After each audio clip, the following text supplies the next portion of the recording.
Assalamualaikum warahmatullahi wabarakatuh. Perkenalkan, kami dari kelompok PPL SDN Sindang Sari yang akan mempresentasikan hasil modifikasi kami pada perangkat pembelajaran kelas 6 dengan tema jaring-jaring bangun ruang. Kelompok kami terdiri dari 6 orang, yaitu Ike, Nadia, Novi, Zahra, Rita, Rahma.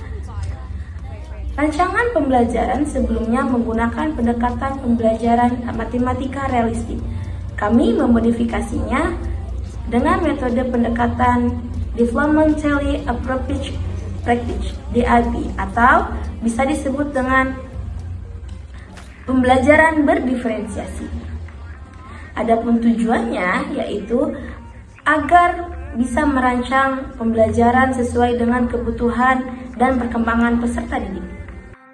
Pada RPP yang kami modifikasi, di sini kami menggunakan pendekatan Developmentally Appropriate Practice atau DIP, yang dimana merupakan sebuah proses pembelajaran yang disesuaikan dengan perkembangan peserta didik, dimana memberikan proses belajar yang menyenangkan, interaktif, aplikatif, dan konstruktivis.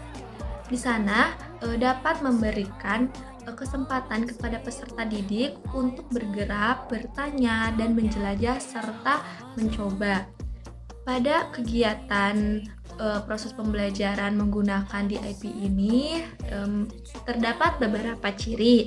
Yang pertama yaitu kegiatan disesuaikan dengan perkembangan peserta didik dengan fokus agar mampu melakukan konstruksi pengetahuan secara mandiri. Lalu kegiatan belajar banyak memberikan kesempatan dan juga pengalaman. Selanjutnya, kegiatan yang mencakup seluruh aspek perkembangan pada peserta didik. Selanjutnya, yang terakhir, rencana pembelajaran melihat terlebih dahulu minat, kebutuhan, dan tingkat keterlibatannya.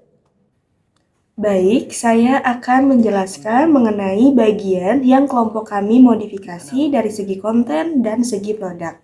Dari segi konten sendiri, di mana pada rancangan sebelumnya, bahan ajar digunakan hanya dalam berbentuk cetak dan kesimpulan disampaikan secara lisan.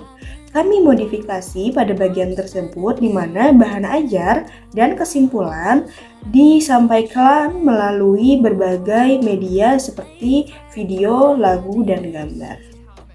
Pada rancangan sebelumnya, di mana guru menayangkan PowerPoint, lalu peserta didik mengamati gambar yang ada dalam PowerPoint tersebut, peserta didik dan guru melakukan tanya jawab.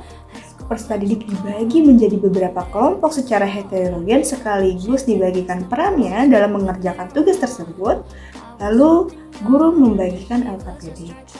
Masih sama pada rancangan sebelumnya, tapi pada bagian bahan ajar kami modifikasi di mana bahan ajarnya dalam berbagai bentuk seperti gambar, video, dan lagu.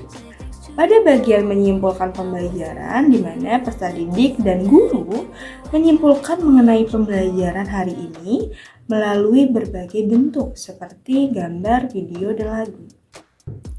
Dapat dilihat dari PowerPoint yang kami sajikan, di mana bahan ajar pada rancangan sebelumnya hanya berbentuk media cetak.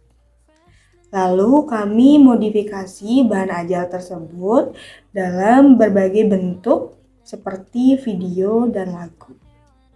Selanjutnya yaitu dari segi proses dan produk. Pada LKPD sebelumnya, LKPD hanya diberikan dalam satu bentuk pengerjaan. Tetapi setelah kami modifikasi, LKPD diberikan dalam 3 bentuk pengerjaan. Yang pertama, membuat bangun ruang prisma tegak segitiga dan 5 segi 4 dengan menggunakan pop-up atau yang ditarik. Yang kedua yaitu menggunakan miniatur. Dan yang ketiga yaitu menggunakan kerangka plastisin.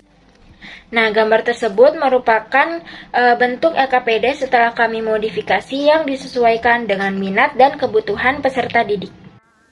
Selanjutnya dari segi asesmen. Pada rancangan sebelumnya, teknik asesmen digunakan hanya ada satu, yaitu teknik asesmen tes tertulis. Sedangkan pada rancangan yang kami modifikasi, teknik asesmen yang digunakan ada dua, yaitu tes tertulis dan tes lisan. Kedua teknik tersebut dipilih agar bisa menyesuaikan dengan gaya belajar siswa. Contoh, peserta didik dengan gaya belajar visual dapat menggunakan teknik asesmen tes tertulis, sedangkan peserta didik dengan gaya belajar auditori dapat menggunakan teknik asesmen tes lisan. Perbedaan selanjutnya terletak pada jenis soal yang digunakan. Pada soal sebelumnya, jenis soal yang digunakan yaitu berbentuk pilihan yang ganda. Sedangkan pada rancangan yang telah kami modifikasi, jenis soal yang digunakan berubah menjadi uraian singkat. Hal tersebut dikarenakan agar soal yang disusun bisa digunakan baik untuk teknik tertulis maupun teknik tes lisan.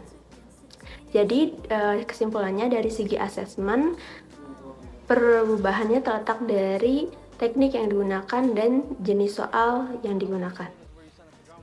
Baik, kesimpulannya adalah hasil modifikasi RPP Matematika kelas 6 yang telah kami lakukan menggunakan pendekatan DAP, Developmentally Appropriate Practice, atau biasa dikenal berdiferensiasi, di mana diferensiasinya ini terletak pada segi konten, menggunakan video atau gambar, kemudian pada proses dan produk menggunakan plastisin atau pop-up, kemudian yang ketiga itu dari segi asesmen, di mana asesmennya itu secara lisan atau tulisan.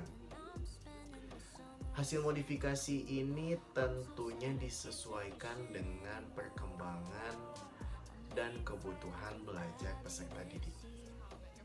Kurang lebihnya mohon maaf. Wassalamualaikum warahmatullahi wabarakatuh.